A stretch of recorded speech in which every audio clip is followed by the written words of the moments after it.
Good morning, everyone. So, managers are the linchpin and lead the strategy making process. They take responsibility in formulating strategies to attain competitive advantage and put strategies into effect. Most companies have two main types of managers: the general managers, who bear the responsibility for the overall performance of the company or for that of one of its major self contained subunits or divisions. Second is the functional managers. So they are responsible for supervising a particular function, that is a task, activity, or operation like accounting, marketing, research and development, information technology, or logistics. However, if a company provides several different kinds of products or services, it often duplicates these functions and creates a series of self-contained divisions, each of which contains its own set of functions to manage each different products or services. So it is called a multidivisional company. A multidivisional company is a company that competes in several different businesses and has created a separate, self-contained division to manage each of them. So here, the overriding concern of a general manager is for the health of the whole company or division under their direction. They are responsible for deciding how to create a competitive advantage and achieve high profitability with the resources and capital they have at their disposal. So a multidivisional company has three main levels of management: the corporate, the business, and the functional.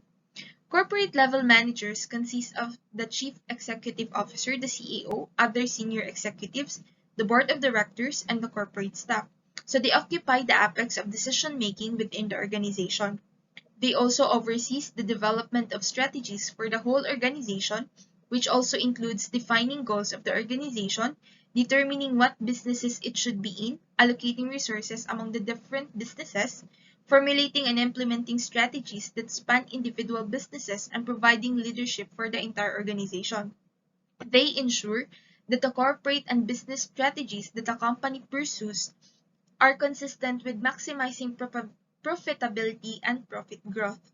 So they basically provide a link between the people who oversees the strategic development of a firm and those who own it. So they are the agents of the shareholders. Second, the business level managers. So they are the head of the division and are concerned with strategies that are specific to a particular businesses.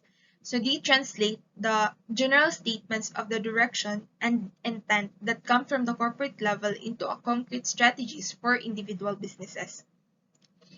Lastly, the functional managers. So they are the functional level managers. So they are responsible for the specific business functions or operations, such as human resource, purchasing, product development, or customer service, that constitute a company or one of its divisions. So their sphere of responsibility is generally confined in one organizational activity. So they provide most of the information that makes it possible for business and corporate level general managers to formulate realistic and attainable strategies. So they generate important ideas that subsequently may become major strategies for the company. Strategic decision making. It is a process of understanding the interaction of decisions and their impact upon the organization to gain a competitive advantage. So it is a long-term process that takes a lot of resources and has many uncertainties.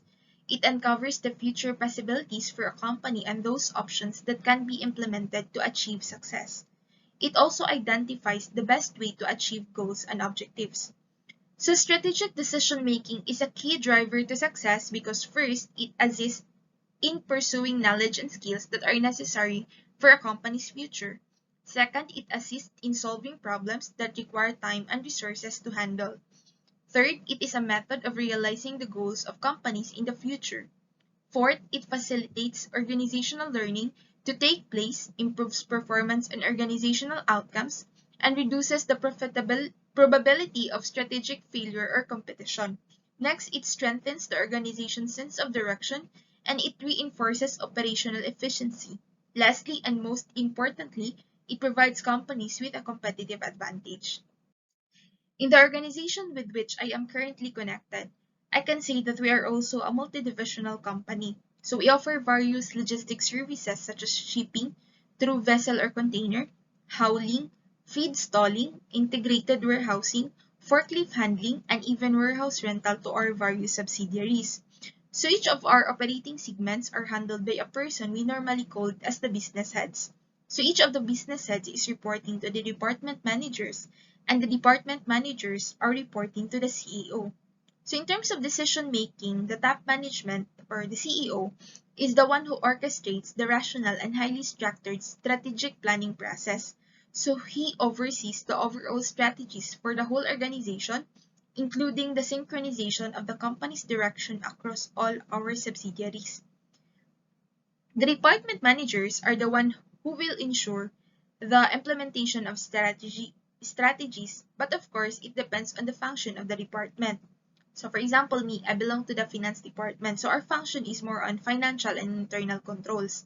So it will be my finance manager who will oversee our department that controls are being and constantly implemented, including all the monitoring and compliances such as BIR filing.